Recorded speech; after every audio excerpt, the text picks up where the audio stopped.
Muy buenas tardes, hermanos, hermanas y amigos que nos acompañan en este lugar. Es de bendición, ¿cierto? Reunirnos un día más alrededor de la palabra del Señor. Algunos quizás vienen cansaditos, más cansaditos de lo normal. Ayer tuvimos una actividad para niños bien intensa aquí en la, en la, en la iglesia. Agradecidos del Señor igualmente, aprovechar la oportunidad de agradecer al Señor por eso, por la oportunidad que Él nos da de poder, gracias, de poder servirle, ¿cierto? Y de poder exponer el Evangelio a los niños de manera clara, pero también de manera disfrutable, porque como lo hemos repetido, tenemos el mensaje más disfrutable que existe. ¿Por qué no hacérselos ver a los más pequeños? Y ese fue el propósito de ayer. Los quiero invitar a orar para que el Señor sea con nosotros, hablando a nuestros corazones en este tiempo. Oramos a nuestro Dios. Padre amado, Padre bendito, te damos gracias, Señor, por tu palabra. Agradecemos, Señor, porque como iglesia nos podemos reunir alrededor de ella, Señor, anhelando de que tú hagas una obra en nuestros corazones, en nuestras mentes, Señor, en nuestra voluntad. Sea hablando, Señor, a nuestras circunstancias específicas, en nuestros contextos específicos, Señor, con los desafíos que cada uno tiene, Señor. Tu palabra es poderosa, es viva, es eficaz, Señor. Es capaz de penetrar nuestro corazón, Señor, y de cambiar esas motivaciones, esas convicciones, esos deseos, Señor. Sé tú con nosotros, ayúdanos, Señor, a estar atentos, expectantes de lo que tú quieres hablarnos, Señor, pero también con una actitud humilde, Señor, reconociendo que tú tienes toda autoridad sobre nuestras vidas. Te pedimos esto, Señor, encomendamos este tiempo en tus manos, en el nombre de Jesús. Amén. Yo creo que la mayoría se enteró de una noticia que ocurrió a mitad de semana, el día miércoles, en Estados Unidos. Es cierto, un hombre, salió en las noticias, de hecho en nuestro país igual, estuvieron hablando de eso. Un hombre un joven llamado Charlie Kirk, fue asesinado, ¿cierto? 31 años, en la Universidad de Utah, en una universidad en Utah, en un evento en específico. Él lo catalogaban en las noticias como un activista conservador, ¿cierto? Que fue asesinado y que en algún momento apoyó el gobierno de Estados Unidos, la campaña sobre todo, ¿cierto? Así se le definía. Sin embargo, las noticias como que omitían muchas veces algo muy importante en la vida de este joven padre, ¿cierto? Esposo. Es que él era un creyente, y era un creyente que está impactando bastante, ¿cierto? El mundo de los evangélicos en general y también a la sociedad. Se organizaban debates en universidades, el ministerio en el cual él participaba lo que hacía normalmente es que ponía como una carpita así. Él se ponía con un micrófono y decía como pregúntenme cualquier cosa y conversemos. Y hay muchos videos en internet de él defendiendo la fe, ¿ya? Y su ministerio se definió por eso, por hacer defensa de la fe y predicar el evangelio. Y en las universidades igualmente lo hacía, ¿ya? Fue asesinado el día miércoles, un disparo, ¿cierto? Que le dieron. Ante esta noticia que en verdad entristeció al mundo de los creyentes de manera general, hubo tristeza en nuestros corazones sabiendo que Él está con nuestro Señor, pero igualmente entristece y conmueve el corazón el entender el mundo en el cual hoy día estamos. Es como lo que le pasó a Jesús cuando falleció Lázaro, sabiendo él que iba a volver a la vida. Sin embargo, Jesús llora. Llora entendiendo el pecado, entendiendo la muerte, entendiendo la raíz de lo que ocurre en este mundo.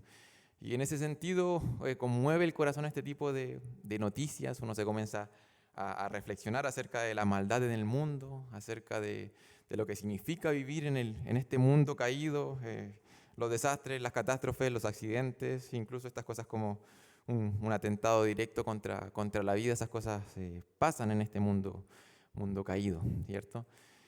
Y estas cosas debieran llevarnos a reflexionar y a entenderlas de acuerdo a cómo Dios quiere que las entendamos. Y si bien el texto de hoy no habla específicamente acerca de eso, sí lo quise ocupar como introducción porque creo que el texto que vamos a estar revisando y estudiando nos invita a dos cosas. Y son dos cosas que animan nuestro corazón y nos ayudan a interpretar este tipo de situaciones, ¿cierto? Algunas tragedias, algunas situaciones sobre todo en que parecen a nuestra vista muy injustas. y que nos hacen, en nuestros corazones se enciende una sed por justicia, ¿cierto? Es como, esto no debió haber pasado, el mundo está muy mal, ¿cuánta injusticia hay? Hay una sed de justicia que se enciende dentro de nosotros, y el texto de hoy nos invita a voltear nuestra mirada a este Dios que es completamente justo. Y cómo en el mundo de este Dios justo pueden pasar este tipo de situaciones.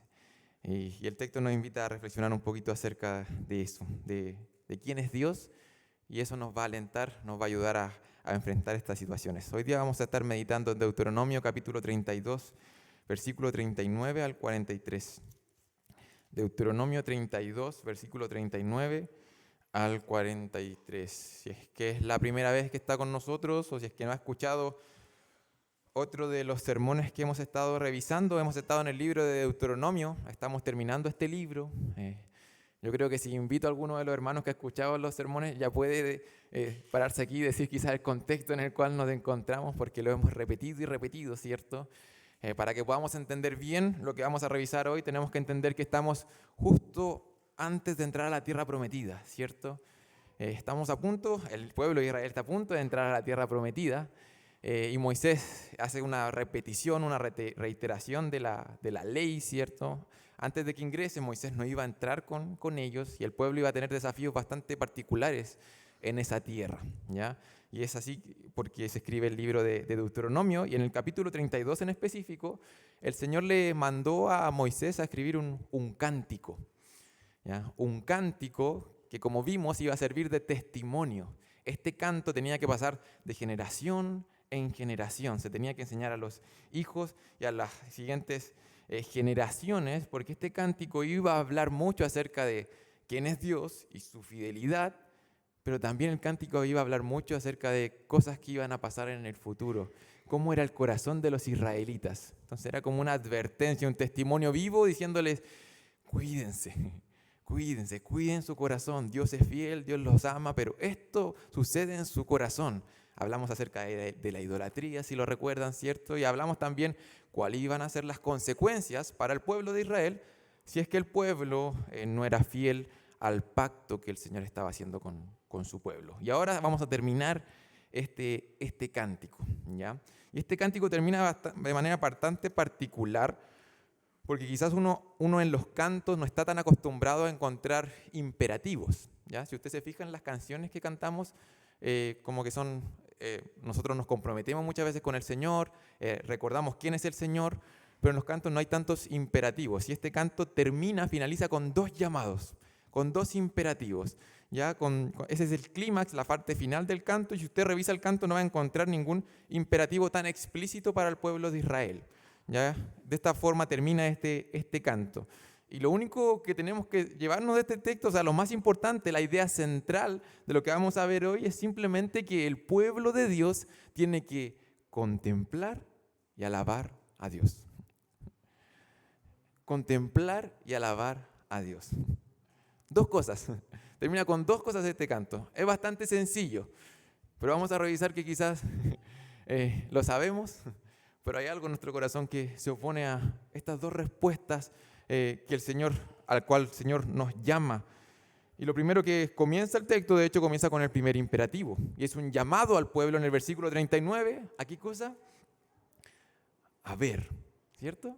Le dice, vean, vean, vean, y esto de parte de Jehová, vean ahora que yo soy. Los llama a ver a Dios. Otras traducciones dicen, vean ahora que yo soy el Señor. Miren ahora, abran sus ojos que yo soy Dios. Otras traducciones mencionan eso. Está haciendo una alusión de que, ¿sabes qué? Contemplen a quién tienen enfrente, quién es su Dios. Y yo leía este texto y no sé si ese primer verbo les parece un poco... Nosotros estamos acostumbrados a leer en la palabra que se habla acerca de ver y ver a Jehová y que los veamos. Sin embargo, hay una pequeña tensión y de inmediato debiera como surgir algo en nuestro corazón al escuchar que el Señor nos llama a verlo, porque la palabra también dice que nadie puede ver a Dios y vivir. Éxodo capítulo 33, versículo 20, al mismo pueblo de Israel se les dijo eso. Nadie puede ver a Dios por un lado y vivir. Sin embargo, por otro lado, al mismo tiempo se habla mucho acerca de ver a Dios. Ver a Dios. Y aquí cuando está hablando acerca de ver a Dios, y las Escrituras cuando mencionan eso, está hablando acerca de conocer a Dios, encontrarse con Dios. Y es que Dios, en su misericordia y en su gracia, ha decidido darse a conocer a la humanidad. Eso también lo hemos conversado. Este Dios invisible, podríamos decir que se deja ver, se revela a su creación, porque quiere que su creación lo vea, lo conozca, se encuentre con este Dios y tenga una relación personal con Dios, de manera real, con la persona de Dios.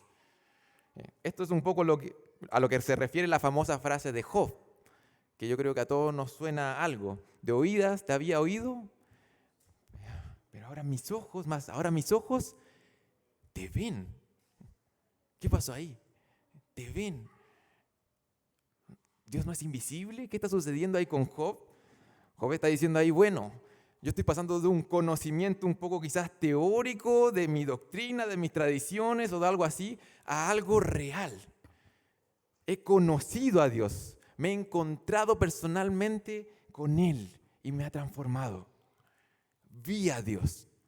Entonces, Job necesitaba ver a Dios en el sentido de encontrarse personalmente con su soberanía y con su gloria, de manera real. Y ese es el imperativo que está acá.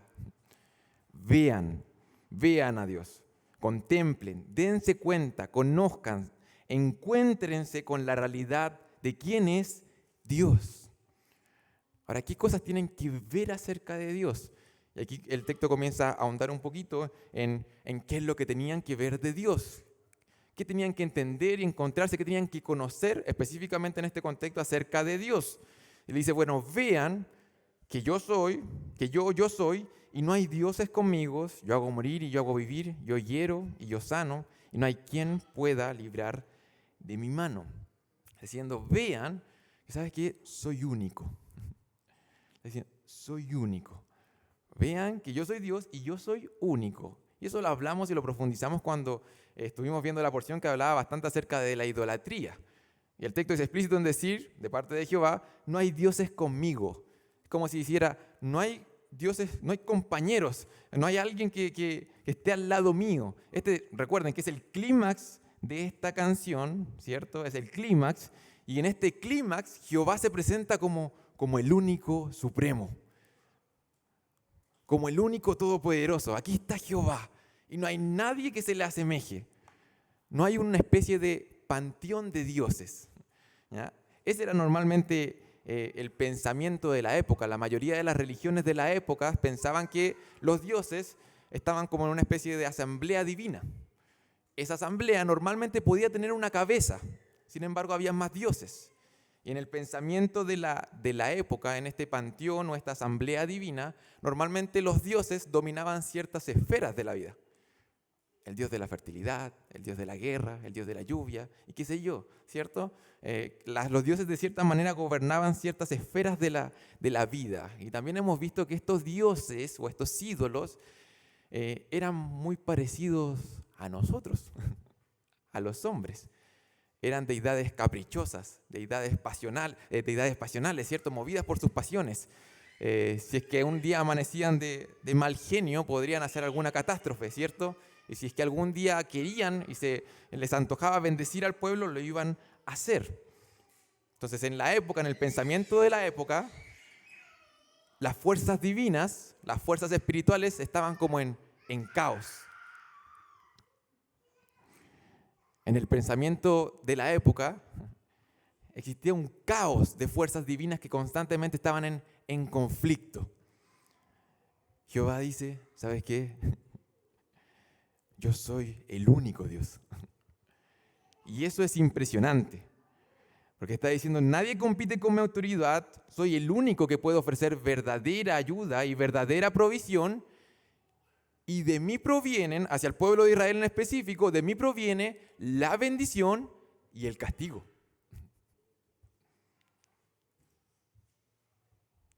Jehová está presentándose así aquí como la fuente final de todas las cosas y dice, la bendición y el castigo van a ser producto de un mismo Dios y ese es Jehová. todo ocurre dentro de los planes de Yahvé. Este concepto era muy difícil de digerir. Que de este mismo Jehová viniera la bendición, pero también vinieran las consecuencias, el castigo de la desobediencia del pueblo. El Dios del pacto bendice, pero también disciplina, siempre con un propósito justo y sabio.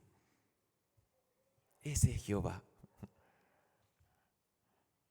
El Dios del pacto, Yahvé, es el mismo que bendice y que disciplina, siempre con un propósito justo, un propósito sabio. Y de hecho es explícito aquí decir, ¿sabes qué? Yo soy el único Dios, y si es que alguien muere, eso no se escapa de mi autoridad ni de mi soberanía. Y si es que alguien vive, es porque así lo quiero. Dice, la muerte, la vida, las heridas y la sanidad, todo se encuentra bajo el dominio y la autoridad del soberano del universo. ¿Ya? Esto se entiende bastante bien en relación a los acontecimientos que van a venirle a Israel, ¿cierto? Sabemos que van a venir las consecuencias de su desobediencia en algún momento, y está diciendo, todo va a suceder bajo el poder de Dios. Ninguna de esas cosas que le sucederían a la nación, y vimos que iban a ser cosas bastante crudas, como otras naciones iban a venir sobre Israel como consecuencia, como castigo, ¿cierto?, del quebrantamiento del pacto. Y esas experiencias dolorosas no negaban que Dios seguía siendo soberano, que la voluntad de Dios seguía siendo buena, agradable, perfecta. Incluso el momento más oscuro del pueblo de Israel no estaban indicando que el poder de Dios había disminuido. Incluso cuando la bendición de Dios parecía ser retirada, Él seguía siendo el único soberano, porque nada puede suceder sin que Él lo permita ni lo decrete. Nada. Eso significa que Dios sea soberano. Eso significa tener un Dios soberano. Y eso es maravilloso, hermanos. Y es que los creyentes podemos descansar en esa realidad. En la realidad de que aún en nuestros momentos más dolorosos, en los peores eventos que podamos pasar en esta vida, Jehová es Dios. Y en su soberanía, en sus propósitos justos y sabios, Él lo ha permitido así. Porque no hay otros dioses. Porque Él es soberano del cielo, de la tierra y de nuestra vida. Aquí la palabra llama al pueblo a ver eso. Encuéntrense con eso. Así es su Dios. Véanlo, conózcanlo. Y no solamente eso, dice, más adelante dice, porque yo alzaré a los cielos mi mano y diré, vivo yo para siempre. Vimos que la canción ocupa harto lenguaje humano como para referirse a Jehová, para que podamos nosotros entender en nuestro lenguaje humano, ¿cierto? ¿Cómo es nuestro Dios? Y aquí dice que Jehová alza su mano, el Dios invisible, alzando su mano y diciendo, vivo yo para siempre. Esto es una especie como de juramento que está haciendo Jehová. Esa es la idea, se elevaba la mano al cielo para sellar alguna declaración con autoridad, para decir, esto va a ser así, ¿ya? Para asegurar algo. Es similar a lo que ocurre hoy en día cuando, o sea, en un tribunal a veces uno tiene que ponerse la mano en el corazón. En Estados Unidos, en la Biblia, no sé si aún se hará, es cierto, para hacer un tipo de juramento, para tener certeza de que las palabras van a ser ciertas, valga la redundancia. Es lo mismo que está haciendo acá. Nosotros sabemos que Jehová no necesita jurar, pero se está revelando al pueblo de Israel, y aquí en las Escrituras estamos conociendo a Dios y Él está diciendo, soy digno de toda confianza. Yo soy Jehová y soy confiable y se los aseguro, esto va a ser así. Él no necesita jurar, pero en términos humanos está diciendo, ¿sabes qué? Mi palabra es cierta, porque yo soy la definición de verdad, soy confiable. Y de hecho la garantía que da para el cumplimiento de lo que incluye el cántico, es su misma existencia eterna. Es que no basta que solamente diga, alzo mis manos al cielo y lo juro. Eso debería ser suficiente. Dice, ¿y sabes qué? Lo juro en base a que yo soy Dios y que vivo para siempre. Tan cierto como que he existido en el pasado eternamente, en el presente, existiré para siempre, así de ciertas son mis palabras. Yo soy confiable, dice el Señor. Él jura en base a su existencia eterna. Él es digno de confianza, hermanos. Él es el único Dios. Los ídolos o los dioses que muchas veces estamos creando en nuestro corazón son ídolos muertos. Ellos no son confiables. Por ahí hay un libro que se llama Dioses que fallan. Son así.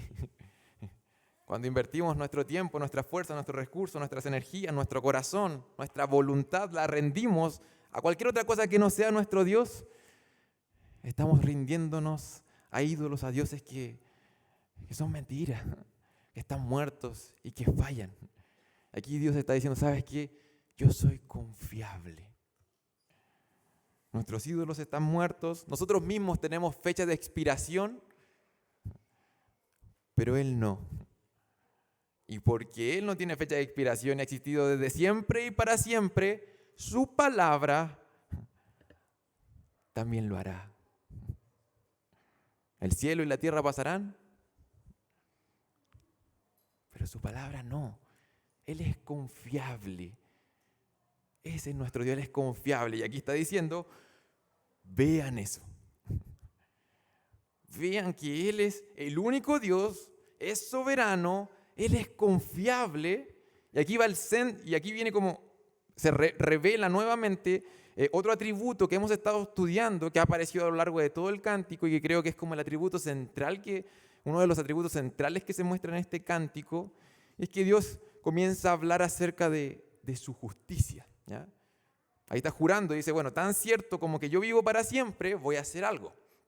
Y ese algo que va a hacer es lo que ya habíamos estado viendo, pero ahora en otro sentido. Dice, si afilare mi reluciente espada, versículo 41, y echaré mano del juicio, yo tomaré venganza de mis enemigos y daré retribución a los que me aborrecen.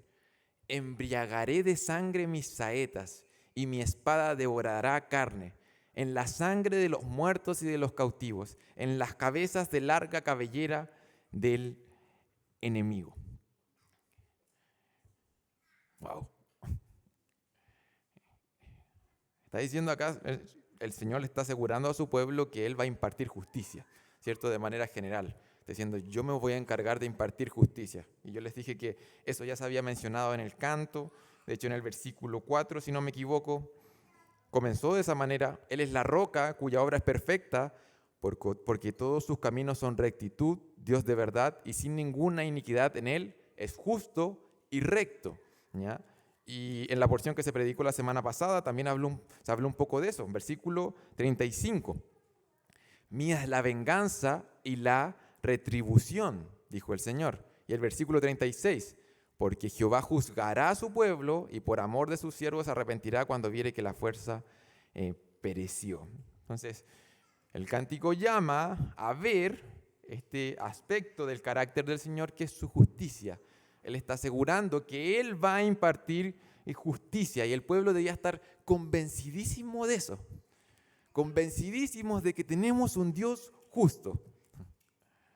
Tenemos un Dios justo. Y por esta razón, porque Dios es justo, Él se vengaría de sus enemigos. ¿Ya? Ahí surge este término nuevamente, ¿cierto? La venganza. La venganza de Dios. No sé si les pasó hace unas semanas atrás cuando hablamos acerca del celo de Dios. En los grupos pequeños, al menos en el que yo participé, surgió la conversación, ¿cierto? Cuando hablamos de los celos, normalmente podríamos asociarlo a algo negativo y pecaminoso, y a menudo en nuestra vida lo experimentamos así, pero vemos que Dios es celoso, y podíamos entender un poco cómo este celo era bastante diferente a lo que nosotros experimentamos normalmente y cómo apuntaba a la honra de su nombre. Aquí nuevamente nos encontramos con un término que podría tener una connotación negativa de inmediato cuando lo escuchamos, que es la venganza. La venganza de parte de Dios.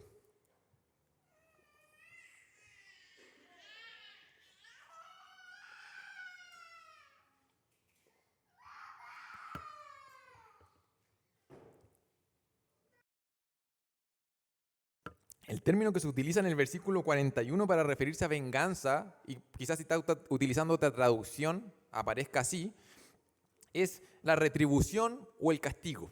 Retribución o el castigo. Y a menudo cuando la Biblia habla acerca de venganza, de hecho el término venganza se ocupa a menudo refiriéndose a Jehová. Y se utiliza en ese sentido, en el sentido de dar justicia retributivamente, ¿cierto? Es dar al culpable lo que le corresponde en relación a la falta que cometió.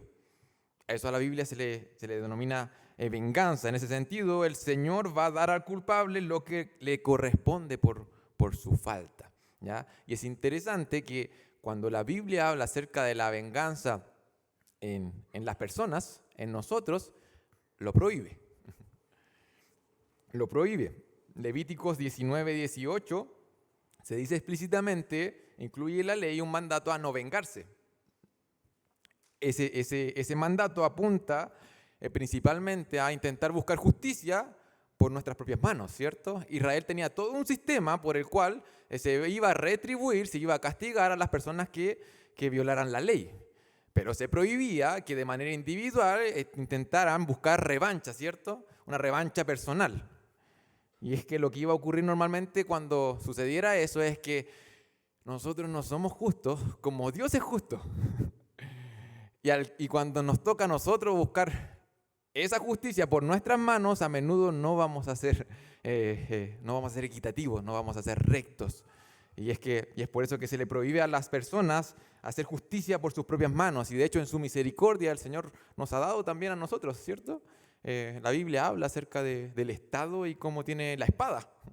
Y ha puesto ciertos entes de autoridad en nuestras vidas para que puedan impartir en cierto sentido justicia. Pero se nos sigue llamando a nosotros a no buscar la justicia por nuestras manos, no hacer justicia por nuestras propias manos, porque la justicia pertenece a Dios. Y al pueblo de Dios se le llama un poco a lo contrario, a buscar el amor y la reconciliación. Y este principio del Antiguo Testamento tiene su eco explícito en el Nuevo Testamento. De hecho, el apóstol Pablo cita estos textos. Romanos capítulo 12, versículo 19 dice: no os venguéis vosotros mismos, amados míos, sino dejad lugar a la ira de Dios, porque escrito está: mía es la venganza, yo pagaré, dice el Señor. Tenemos un Dios justo y Él se va a encargar de juzgar el pecado, la maldad. Él lo hará porque es justo. Lamentablemente, los antiguos hebreos entendieron un poco mal esta doctrina de la venganza divina. Cuando uno llega al Nuevo Testamento, ¿cierto? Ve a los judíos, a esta comunidad que era bastante nacionalista, una comunidad, ¿cierto?, que un poco veía menos a las personas que no pertenecían al pueblo de Dios, ¿cierto? Albergaban bastante resentimiento, sentimientos vengativos unos a otros. Y es que debido al actuar de Jehová, ¿cierto? Jehová efectivamente se encargó de los enemigos de Israel. Y estos israelitas, ¿cierto?, estos judíos en el Nuevo Testamento, comenzaron a malentender este concepto y a verlos como enemigos. De hecho, hay una parábola que habla acerca de eso. ¿Quién era el prójimo? El prójimo, ellos se veían como prójimos, esa comunidad, ¿cierto?, llegaba hasta allí y los demás eran los enemigos quizás del pueblo de Dios. Y Jesús mismo habló acerca de esto, porque la tradición comenzó a incorporar este dicho que era: amarás a tu prójimo y aborrecerás a tu enemigo. ¿Por qué? Porque Jehová, el pueblo de Israel, tenía enemigos en el Antiguo Testamento y iba a impartir justicia a los enemigos. Por lo tanto, el pueblo de Dios debiera amar a su prójimo, pero debiera aborrecer a su enemigo. Y Jesús lo dijo. Bueno, oíste que fue dicho eso, amarás a tu prójimo y aborrecerás a tu enemigo, en el Sermón del Monte, Mateo 5, pero yo os digo, amad a vuestros enemigos, bendecid a los que os maldicen, haced bien a los que aborrecen, y orad por los que os ultrajan y os persiguen. No sé si ven ahí que hay una relación interesante, y la vamos a revisar un poquito más adelante, entre el hecho de que Dios sea justo y que Él se va a encargar, ¿cierto?, de tratar con la maldad y el pecado, y por el otro lado, el hecho de que tenemos un llamado a amar a nuestro prójimo. Justicia de Dios y el llamado a amar a nuestros enemigos. Lo vamos a retomar eso para que quede en la mente un ratito, ¿ya? Entonces, por un lado, cuando se habla acerca de la venganza de los hombres, se dice, no deben intentar impartir la justicia por sus propias manos. Y sin embargo, cuando se habla de la venganza de parte de Jehová, se dice, ¿sabes qué? Mía es la venganza y la retribución, dice el Señor. El Salmo 94, ahí como tarea para la casa, si lo quieren revisar, es bastante impactante en ese sentido. Comienza así: Jehová, Dios de las venganzas, muéstrate. Es una petición del salmista para que el Señor haga justicia, ¿cierto? Que se encargue de tratar con el pecado y con la maldad. Y en ese sentido, la justicia y la venganza que imparte nuestro Dios no es un arranque pasional, ¿cierto? No es una ira completamente descontrolada por emociones como nosotros normalmente lo experimentamos, sino que simplemente es el justo juicio, el justo castigo sobre el mal. Dios es fiel, Dios es amoroso, y no puede ser fiel y amoroso si es que no trata con el pecado de su creación. No puede serlo. No puede ser fiel, amoroso y justo si es que no trata con la rebelión y deja que la rebelión quede impune. Él es justo y Él se va a hacer cargo. Él se va a hacer cargo. Entonces, el texto habla acerca de manera bien vívida de la mano de Dios, de la espada de Dios, de las flechas de Dios, ¿cierto? Todas estas imágenes están apuntando a la justa retribución que dará Dios. Nos da la certeza de que el mal no va a quedar impune. Y quisiera alentarlos a meditar en qué implica esto para nuestras vidas. ¿Hace alguna diferencia o debiera hacer alguna diferencia abrir nuestros ojos a este Dios y que este sea nuestro Dios? Que Dios sea así, que nos asegure y nos dé la certeza de que Él se va a hacer cargo. ¿Qué implica? Solamente voy a dar dos quizás aplicaciones o dos cosas en las que podríamos pensar al respecto. Por un lado, lo que estamos viendo acerca de Dios acá debiera ser parte esencial de la esperanza que tiene el pueblo de Dios en este mundo caído. Debiera ser parte esencial de la esperanza que cada uno de nosotros debiera tener en nuestro corazón en este mundo de oscuridad. Necesitamos, de hecho, aferrarnos desesperadamente a esta esperanza. El Señor Jesús dijo que en este mundo íbamos a tener aflicción. Y en cierto sentido debiéramos esperar de que la iglesia del Señor sea oprimida. El resultado natural de intentar ser luz en medio de las tinieblas debiera ser eso. Que su iglesia sea oprimida, que los creyentes a menudo podrían llegar a ser avergonzados.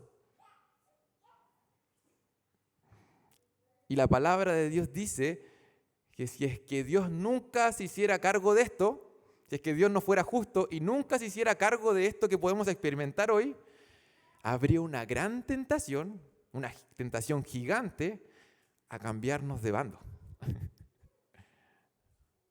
El Salmo 125, versículo 3 dice eso. Dice, porque no reposará la vara de la impiedad sobre la heredad de los justos, no sea que extiendan los justos sus manos a la iniquidad. O sea, es una promesa maravillosa. Está diciendo, sí, ¿sabes qué? Vivir en este mundo caído es complejo. Hay cardos, hay espinas. Y seguir a Cristo acá, ¿sabes qué? va a ir en contra de la corriente. Vamos a experimentar cierto tipo de opresión, miedo, temor. Y lamentablemente, muchos creyentes van a partir a la presencia del Señor por decir que Jesús es su Rey. Lo han hecho en el pasado. El día miércoles ocurrió y va a seguir ocurriendo en este mundo caído. Más Charlie Kirks probablemente sigan partiendo a la presencia del Señor. Y lo van a hacer. Pero como creyentes tenemos la seguridad y la esperanza de que un día llegará el Rey prometido a impartir justicia, como solo Él lo sabe impartir. Y podemos vivir con esperanza. Podemos vivir con esperanza en este mundo caído, porque tenemos un Dios justo y Él va a hacer justicia. Ahora, por otro lado, me estaba preguntando, ¿qué implica tener un Dios justo? Eso nos da esperanza. Nos da esperanza en medio de las injusticias que podamos padecer de este lado de la eternidad, ¿cierto? Injusticias que esperamos que los entes que tienen la labor de impartir la justicia delegada por el Señor lo hagan. Sin embargo, tenemos que descansar que al final del día es el Señor que se hará cargo. Pero por otro lado, esta realidad de que Dios es justo debiera impulsarnos, hermanos, y esto es más complejo, quizás, a amar a nuestros enemigos. Tener un Dios justo que nos promete que Él se hará cargo de la maldad debiera impulsarnos a amar a nuestros enemigos. Y yo les mencioné delante que había una conexión que quizás no hacemos normalmente entre confiar en que Dios es justo y estar dispuesto a amar a nuestros enemigos. Y es que si lo pensamos detenidamente, y a ver si es que todos aquí seguimos la idea, no confiar en la justicia de Dios muchas veces nos lleva a nosotros a odiar a las personas y a quebrar relaciones y a dejar a un lado la paz. No confiar en la justicia de Dios, confiar con todo nuestro corazón que Dios es justo, nos lleva en la práctica a odiar a las personas, a romper las relaciones, a intentar buscar justicia por nuestras manos. Y la palabra es esa conexión. De hecho, yo cuando cité Levíticos 19:18, solamente leí la parte que dice no te vengarás, pero es el mismo pasaje que tiene el mandato de amar al prójimo. Es como la otra cara de la moneda. Levítico 19:18, no te vengarás, no guardarás rencor a los hijos de tu pueblo. Sí, yo hago eso. A ver, sino amarás a tu prójimo como a ti mismo. Yo, Jehová. Hay una conexión directa entre confiar que Dios es justo y se hará cargo del pecado y del mal y amar a las personas que muchas veces nos hacen mal. No sé si logré explicar bien eso, pero voy a dar un ejemplo y pensemos un momento en los niños. Yo creo que todos tenemos recuerdos de esto. Si es que no tiene algún niño cerca, recuerde cuando usted era niño y cuando ocurría algo injusto o cuando otro niño lo trataba mal o cuando un niño trata mal a otro niño, bueno, se enojan, ¿cierto? Y los niños son buenos para buscar justicia por sus propias manos. Y no solamente con sus propias manos, que se vayan a las manos, ¿cierto? Literalmente, sino que en su corazón dicen muchas veces, oye, nunca más voy a jugar con este niño. Yo me acuerdo que yo cuando peleaba con mi hermana chica siempre decía, nunca más voy a hablarle. Y el niño se va a acostar y al otro día vive como si nada, se lo olvida muy rapidito. Pero si pensamos detenidamente, ¿qué está haciendo el niño en esa situación? Probablemente experimentó de primera fuente el mal en este mundo, el pecado de otra persona. ¿cierto? Quizás le quitaron el juguete, quizás el otro niño le había pegado. Alguien le hizo mal, pecó contra él. Y este niño, la respuesta más natural de su corazón es intentar buscar justicia por sus manos y retribuir a él, como a él le parece mejor, el mal que recibió. ¿Y cómo lo retribuye? Con mal. Te voy a hacer pagar. Y la forma de hacerte pagar es con otro golpe o con mi indiferencia, con mi enojo, con mi ausencia. Nunca más voy a jugar contigo, nunca más voy a venir a tu casa. Está intentando hacer justicia con sus manos, retribuir lo que a él le parece más conveniente a ese pecador que le hizo mal. Devolvemos mal con mal todo el tiempo. Y en el fondo lo que está pasando en nuestro corazón es que nos estamos resistiendo a la idea de que la justicia corresponde aplicarla al Señor. Nosotros somos esos niños. Somos nosotros. Cuando alguien peca con nosotros, la primera respuesta es, ¿sabes qué? No le hablo más. ¿Sabes qué? Me voy. ¿Sabes qué? Voy a hacer algo. Mi actitud, mis palabras. Quiero que él o ella experimente disgusto, angustia, dolor, porque eso me causó a mí. Y tengo el derecho de retribuirlo. Somos esos niños. Con nuestras esposas, nuestros esposos, nuestros hijos, nuestros padres, nuestros amigos, nuestros compañeros de trabajo. ¿Cuántas relaciones han quedado en el olvido? Simplemente por el hecho de que pensamos que a nosotros nos correspondía retribuir. Dios es confiable. Y Él nos está diciendo aquí, ¿sabes qué? Abre los ojos. Yo me voy a hacer cargo del mal. Yo me voy a hacer cargo de eso. Tú has sufrido injusticias, te han dañado. Yo soy Dios. Yo me voy a hacer cargo.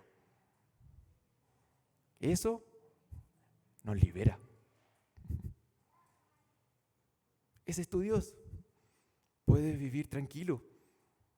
Puedes devolver bien cuando viene mal. Puedes amar a tu enemigo. Puedes hacerlo libremente. Porque Dios te ama. Porque Él es justo. Podemos vivir así. Lo sabemos. Necesitamos el poder para hacerlo. Y es por eso que necesitamos ver, encontrarnos, conocer a este Dios. Porque lo sabemos esto. Pero quizás no estamos conociendo a Dios, no estamos encontrándonos con Él porque necesitamos su poder para poder vivir así. Porque naturalmente somos esos niños. Seguimos con el segundo mandato. El segundo llamado con el cual termina este cántico. Nos va quedando poco tiempo, pero este llamado quizás nos suena más conocido, más que llamarnos a ver.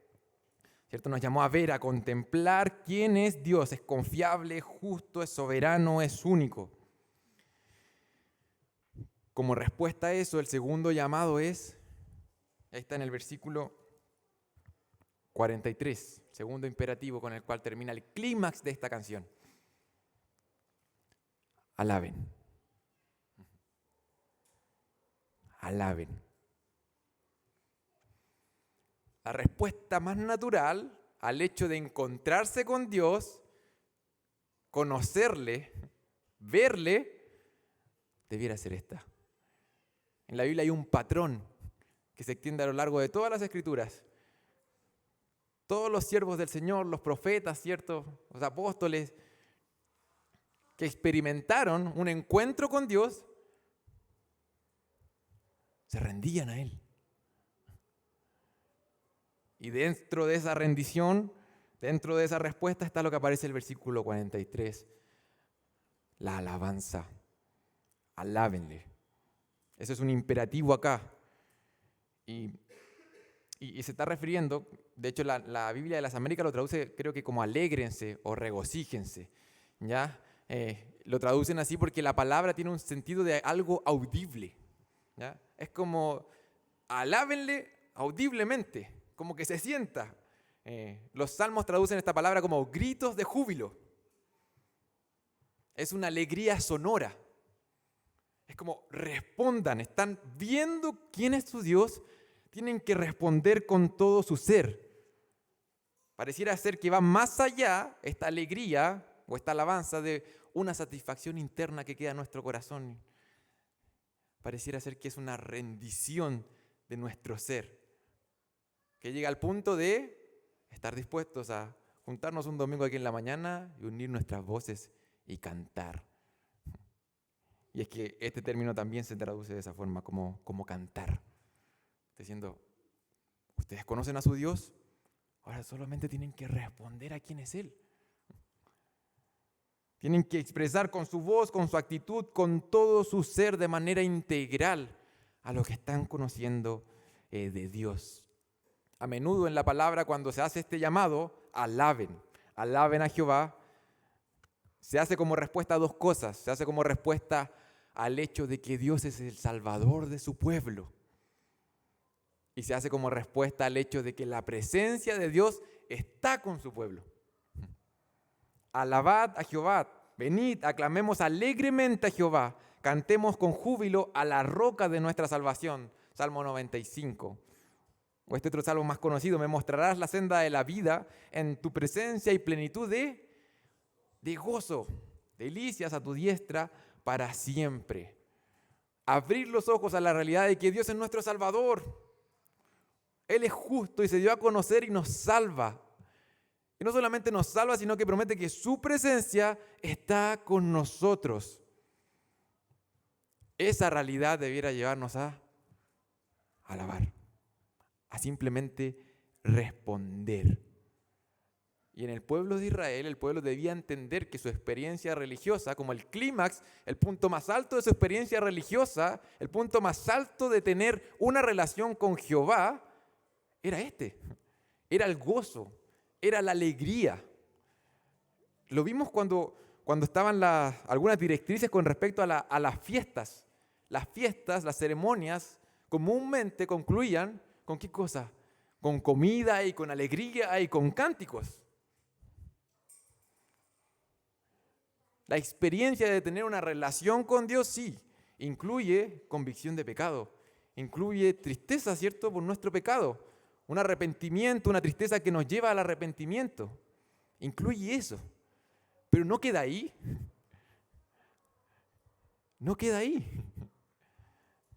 sino que nuestra experiencia con Dios pasa por eso y nos lleva a la alegría, al gozo de la salvación. Hacia allá nos está llevando nuestro Señor. Y de hecho aquí nos lo manda. Alaben, gócense, griten con júbilo, expresen eso. Alabad naciones a su pueblo, porque Él vengará la sangre de sus siervos y tomará venganza de sus enemigos y hará expiación por la tierra de su pueblo. Aquí llama la atención que incluye a las naciones. El Señor anteriormente está diciendo que se va a hacer cargo de los enemigos de Jehová, que eran las naciones enemigas de Israel, ¿cierto? ¿Y qué está pasando acá? ¿Por qué las naciones que iban a experimentar el juicio de Dios tenían que alegrarse? Tenían que alabar a Jehová. Pareciera ser que en algún sentido las naciones se iban a beneficiar de la historia de Israel. El spoiler nosotros lo tenemos y ahora lo entendemos muy bien. Y es que efectivamente las naciones se iban a beneficiar en gran manera de lo que estaba sucediendo con Israel, de la historia de Israel. Y de hecho aquí hay como un vistazo, algo que apunta más allá, y estamos terminando. Dice, porque Él vengará la sangre de sus siervos, vimos eso, ¿cierto? Porque Él es justo y tomará venganza de sus enemigos y hay una palabra importante ahí. Y hará expiación por la tierra de su pueblo. Porque Jehová hará expiación. Alégrense, alégrense naciones, porque Jehová hará expiación.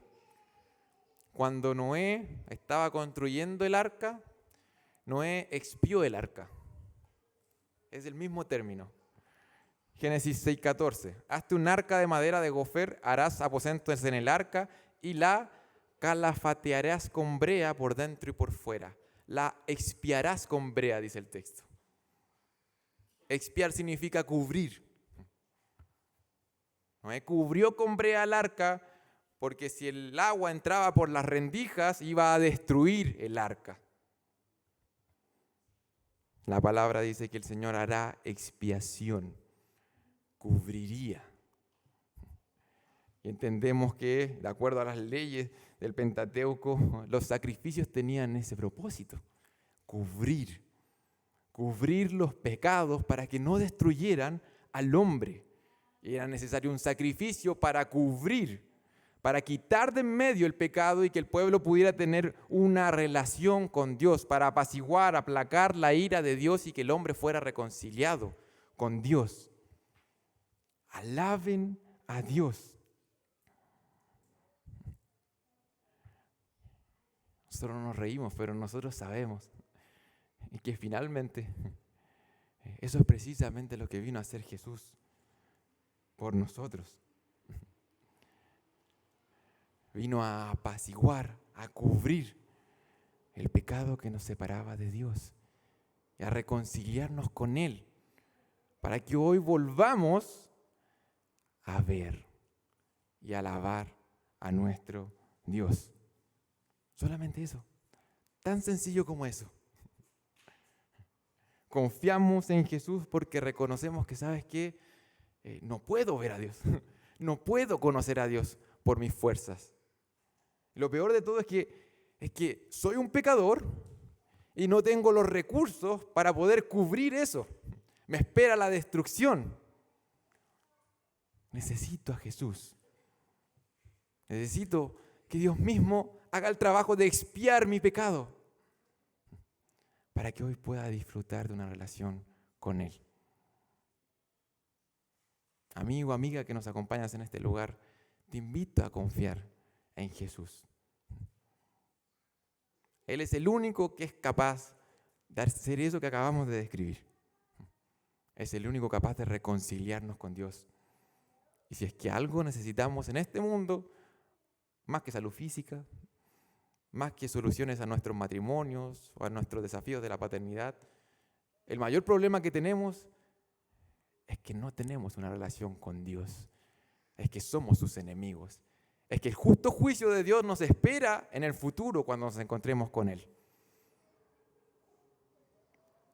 Dios envió a su Hijo a morir en un madero para que podamos ser reconciliados con Él. Y hermanos, si hemos confiado en Jesús como Salvador, véalo, contémplelo, démonos cuenta, encontrémonos con este Dios que tenemos y alabémoslo. Vamos a terminar en oración. Padre, te damos gracias, Señor, porque tú eres bueno. Te damos gracias, Señor, porque en tu misericordia, por medio de tu palabra y tu Santo Espíritu, tú traes convicción a nuestros corazones. Tú muestras, Señor, la perversidad que aún queda, Señor, en nuestro interior, pero no solamente nos dejas ahí, no nos llamas a intentar solucionar nuestras vidas con nuestros recursos, sino que tú has enviado un mediador, Señor, que ha muerto por esos pecados. Podemos experimentar el perdón. Y no solamente el perdón, sino que el poder. El poder para poder vivir de acuerdo a lo que tú nos mandas. El poder para responder a lo que tú ya has hecho. El poder para poder alabarte. Para realmente experimentar esa alegría, ese júbilo. Experimentar esa certeza que tenemos, Señor, que eternamente no experimentaremos tu juicio, sino que experimentaremos esta relación gloriosa que podemos tener contigo. Te estaremos viendo, conociendo, encontrándonos contigo y alabándote durante toda la eternidad. Qué maravillosa noticia que hoy podemos hacerlo. Ayúdanos, Señor, a arrepentirnos y a seguir confiando en tu palabra, Señor. Tú eres confiable, Señor. En el nombre de Jesús te pedimos esto. Amén. Que el Señor los bendiga, hermanos.